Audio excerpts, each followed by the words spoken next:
Am I the a-hole for making traditional Chinese food for my boyfriend's family? I'm Chinese and love making food that's actually from my culture, which isn't the same as what a lot of Americans consider to be Chinese food. I actually like American-style Chinese food too, but it's not something I grew up eating, and it doesn't feel like something that's really connected to me and my family. I've cooked traditional Chinese food for my boyfriend a few times, and he always said he liked it. Last week, I was meeting his family for the first time for Thanksgiving, and I told my boyfriend to ask them if they wanted me to bring a Chinese dish to have with dinner. He said they would love that. So I spent a bit amount of time deciding what would go well with traditional Thanksgiving food, so I could represent my culture without clashing or seeming like I was trying to impose on their tradition. I decided on a soup because they would already have the turkey and side dishes, and I didn't think something else heavy was necessary. It's a really complicated soup that takes several days of prep for the flavors to fully develop. My father used to make it as an appetizer for Chinese New Year, so it's really special to me and my family, and I was excited to share it. I'd never even made it for my boyfriend before because it's so labor-intensive. My boyfriend was in the apartment all day when I was making the soup and drove both me and the pot to his parents' house, so obviously he knew where I was making. Though when I got there, I realized there had been some sort of horrible miscommunication,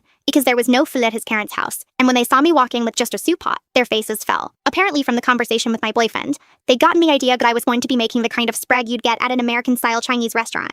General Tso's chicken, lo mein, all that stuff. And all I had was a pot of very traditional, very spicy Chinese soup. I tried to keep a brave face while I heated up the soup, and my boyfriend scrounged through the pantry for some type of side dish we can have with it. His father started calling pizza places to see if anyone was open. I asked my boyfriend why he hadn't told me that I was supposed to be making a whole dinner, and he told me it was my fault for just bringing soup when I said I was going to make food, but he knew what I was making. He said he thought it was a heavier soup than it was. Once I served it, everyone tried a little and said it was too spicy for them, so I'm the only one who had anything to eat. I felt so bad, and my boyfriend berated me into the car on the way home for not only just making soup, but for making soup that was too spicy for his family. At the time, I thought it was totally my fault, but now that a few days have passed and he's giving me the silent treatment, I feel like he should have communicated to me that they expected me to bring a full meal for them, and that they can't handle spicy food. Am I the a-hole?